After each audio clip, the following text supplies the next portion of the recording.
nyakubahwa perezida Paul Kagame akaba atambutse kumwe na David Laparisse kugira ngo batangize ku mugaragaro Tour du Rwanda. Ibi ni amateka tuzaba tubyuka, ni ku nshuro ya gatatu umukuru w'igihugu agiye gutangiza Tour du Rwanda. Byarabaye kuri Canal Olympia kuri etape ya nyuma, ndetse murabyuka ko Enoch muri Rwanda na Tour du Rwanda akaba ariwe wamwambitse umwenda w'umuhondo. Ikaze rero kuri televiziyo Rwanda uko ibintu by'amateka. Reba ifoto y'amateka nzafashwa nayo umunyarwanda perezida Repubulika na David Laparisse. David Laparisse araza gutura mu Rwanda kubera ko mu kwezi kwa cyenda araza kuba ari hano, akaba ababizi neza na perezida wa komite olympique yo mu gihugu cy'Ubufaransa. Nzafashwa nayo rero agiye guhabwa umwanya kugira ngo ariwe munyarwanda wa mbere ndetse n'umuntu wa mbere kuri ino si ugiye kujya migari kugira ngo atangize Tour du Rwanda. Akaba rero bigiye gukorwa na nyakubahwa perezida Repubulika ndetse na David Laparisse. Laparisse akaba ari umufaransa, akaba ayobora komite olympique y'Abafaransa, akayobora UCI ndetse akaba mu by'ukuri ari umwe mu bantu bafashije cyane kugira ngo muri kandidatire y'u Rwanda kugira ngo u Rwanda rubone kuzakira shampiyona y'isi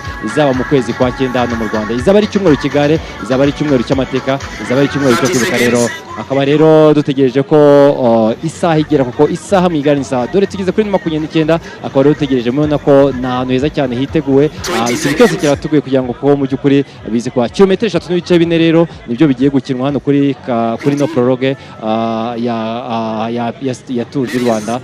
Naho mbabwira rero perezida Repubulika Paul Kagame ndetse na David Laparisse rero bakaba bagiye gutangiza ku mugaragaro 1 2 3. Nzafashwa na Jean Claude rero akaba yinjiye umuhanda. Ikaze rero muri Tour du Rwanda ubu idasubirwaho. Reka mubwiye ko Tour du Rwanda 2025 itangijwe na Nzafashwa nayo, ariko itangijwe na perezida Repubulika.